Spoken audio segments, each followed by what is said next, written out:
Episode की शुरुआत में हमें एक हेडक्वार्टर को दिखाया जाता है जहां पर खतरे का अलार्म बज रहा होता है और वहीं पर हमें एक लड़की को दिखाया जाता है जिसका नाम शुआनमिंग होता है। वो इस सारे मामले को मॉनिटर कर रही थी और वो देख रही होती है कि वहां पर क्या हलचल हो रही है। जिसके बाद हमें दिखाया जाता है कि स्पेस से कुछ बहुत ही पावरफुल एनर्जी सीधा अर्थ की तरफ आ रही होती हैं।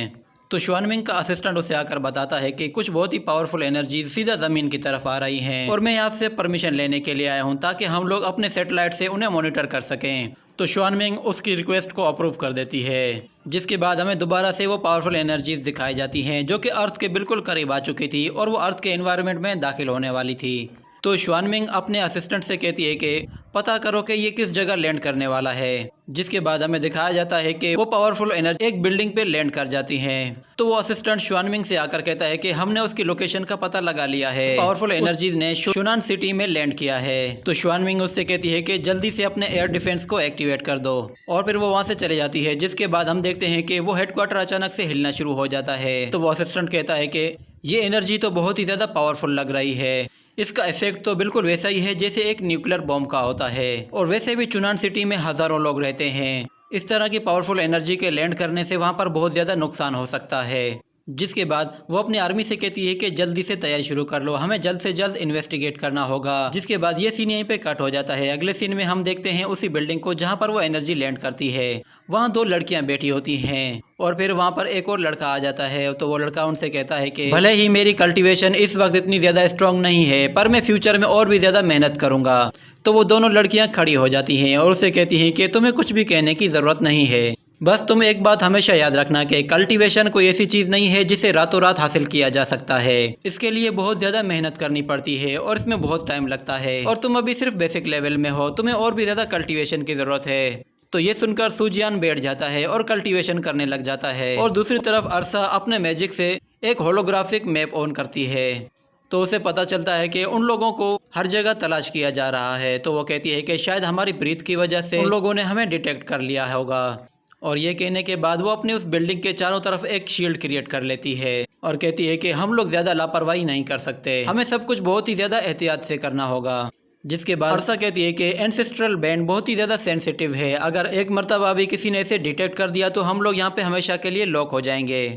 मगर अच्छी बात यह है कि करंट सिचुएशन हमारी फेवर में है और सब कुछ बिल्कुल ठीक चल रहा है। जिसके बाद मिंग्यू कहती है कि ये लड़का भी एंसेस्टर लैंड से है और ये लड़का बहुत ही कम टाइम में अपनी कल्टीवेशन से बहुत ही ज़्यादा इम्प्रूव कर रहा है। और फिर वो कहती है कि मैं मौके का फ़ायदा उठाकर इसके सीक्रेट का पता लगा सकती हूँ और इसके स्टार सोर्स के बारे में भी पता लगा सकती हूँ, मगर पहले उसे जल्द से जल्द अपनी प्रैक्टिस कंप्लीट करनी होगी ताकि वो जल्द से जल्द एक फाइटिंग फोर्स क्रिएट कर सके। जिसके बाद मैं इसे बहुत सारी एक्सरसाइजेस सिखाऊंगी। तो अरसा ये बात सुनकर एक पोर्टल ओपन करती है और फिर उस पोर्टल के अंदर चली जाती है। जिसके बाद मिंग्यू भी उसके पीछे पीछे आ जाती है और फिर वो लोग एक अलग ही दुनिया में आ जाते हैं। तो अरसा मिंग्यू से कहती है कि उसे एक्सरसाइजेस मैं सिखाऊंगी। तो मिंग्यू कहती है कि नहीं, उसे मैं सिखाऊंगी। तो मिंग्यू अरसा से कहती है कि तुम्हारे डाओ मिंग जोंग में जितनी भी एक्सरसाइजेज हैं वो सब की सब औरतों के लिए हैं और जो टॉप की कल्टीवेशन लेवल है वो सब के सब औरतों के लिए सूटेबल हैं, मगर मेरा अशूरा सेक्ट बिल्कुल डिफरेंट है। हमारे सेक्ट में जितनी भी प्रैक्टिसेस हैं वो सभी की सभी मर्दों और औरतों के लिए बराबर हैं। तो अरसा कहती है कि हाँ तुम सही कह रही हो, क्योंकि तुम्हारा डीमन सेक्ट तो वैसे भी नंबर 1 पर है, मगर तुम ये बात मत भूलना कि डाओ मिंग जोंग दुनिया में सबसे पहला शख्स था। तो मिंग्यू कहती है कि अच्छा, तो ये बात कितने हजार साल पुरानी है। ये सुनकर अरसा को थोड़ा सा गुस्सा आता है और वो कहती है कि सुजियान को मैं ही सिखाऊंगी और वो मेरा ही डिसिपल बनेगा। तो मिंग्यू कहती है कि नहीं, मैं उसे सिखाऊंगी और मैं ही उसे अपना जूनियर ब्रदर बनाऊंगी। तो अरसा उसे कहती है कि मेरे पास एक आइडिया है, हम दोनों में लड़ने की एबिलिटीज़ हैं, क्यों ना हम लोग फाइट करके ये डिसाइड कर लें कि जो भी जीतेगा वही उसे सिखाएगा। जिसके बाद हम सुजियान को देखते हैं, वो कल्टीवेशन में मसरूफ़ होता है, उसे उन लोगों के बारे में कुछ भी नहीं पता होता। वो दोनों ही आपस में लड़ना शुरू हो जाती हैं। जिसके बाद हम देखते हैं कि मिंग्यू अपने स्पेल का इस्तेमाल करती है जो कि अरसा की बॉडी के बिल्कुल पास से होकर गुजर जाता है और वो बाल बाल बच जाती है।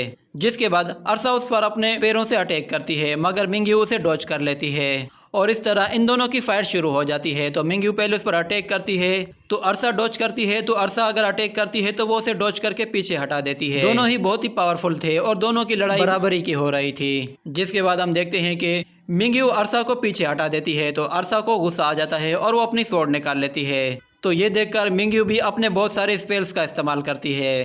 जिसके बाद हम देखते हैं कि मिंगयू उड़ते हुए वहां से दूर जाने लगती है, जिसके बाद अरसा उसके पीछे होती है और कुछ दूर जाने के बाद फिर मिंगयू अपने स्पेल्स का इस्तेमाल करती है। तो उन दोनों में बहुत ही जबरदस्त लड़ाई हो रही होती है। जिसके बाद हम देखते हैं सुजियान को, वो अभी भी कल्टीवेशन में मसरूफ था और उसे पता ही नहीं था कि उसके पीछे क्या हो रहा है। तो मिंगयू बहुत सारे स्पेल्स क्रिएट करके सीधा अरसा पर अटैक करती है, मगर वो अटैक अरसा पर लगने के बजाय एक पहाड़ पर जाकर लगते हैं। और फिर देखते ही देखते हम लोग वापस से अपने रियल वर्ल्ड में आ जाते हैं, जहाँ पर एक पोर्टल ओपन होता है और वो दोनों लड़कियां वहाँ से बाहर आ जाती हैं। और बाहर आते ही अरसा अपनी सोर्ड से मिंगयू पर अटैक करती है और उसे पीछे हटा देती है, मगर मिंगयू दीवार का सहारा लेकर सीधा उसकी तरफ आती है और उस पर अपने स्पेल से अटैक करती है, मगर अरसा उन स्पेल के बीच में से ही निकल जाती है और सीधा उसके तलवार गर्दन पे रखती है, मगर मिंगयू का एक स्पेल भी उसकी गर्दन की तरफ होता है। जिसके बाद अरसा वहां से पीछे हट जाती है। जिसके बाद सीन शिफ्ट होता है और हम लोग दोबारा से शुआनमिंग को देखते हैं। वो अभी भी उस एनर्जी को मॉनिटर करने की कोशिश कर रही थी और उसकी लोकेशन का पता लगाने की कोशिश कर रही होती है कि अचानक से एक सोल्जर भागता हुआ उसके पास आता है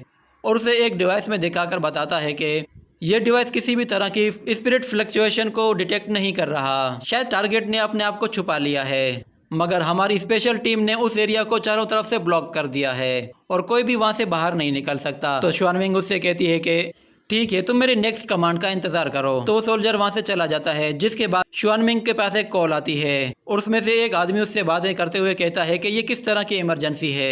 तो शुआनमिंग उसे बताती है कि हम लोगों ने बहुत ही पावरफुल एनर्जी को हुनान सिटी में गिरते हुए देखा है और हम लोग अभी उसी को ही ट्रैक कर रहे हैं। जिसके बाद वो चीफ उससे कहता है कि ठीक है, तुम इस पर नजर रखना और अगर कोई खतरा हो तो सबसे पहले खुद को सिक्योर करना। जिसके बाद ये सीन यहीं पे कट हो जाता है। अगले सीन में हम दोबारा से सुजियान को देखते हैं। सुजियान जैसे ही अपनी कल्टीवेशन खत्म करता है तो वो देखता है कि अरसा और मिंगयू वो दोनों एक दूसरे के बिल्कुल सामने खड़े हैं और सुजियान की तरफ देख रहे हैं। तो मिंगयू अपने स्पेल का इस्तेमाल करती है और अरसा अपनी स्वॉर्ड उसके कंधे पे रखती है और उससे कहती है कि बताओ तुम किससे सीखना चाहते हो। तो सुजियान कहता है कि मैं तो सबसे सीखना चाहता हूँ, मगर अरसा कहती है कि नहीं, तुम्हें किसी एक को ही चूज करना होगा। जिसके बाद मिंगयू उसके पास आती है और उससे कहती है कि ये लड़का तो बहुत ही लालची है, इसे हम दोनों से ही सीखना है। और इसी के साथ ये एपिसोड भी यहीं पर खत्म हो जाता है।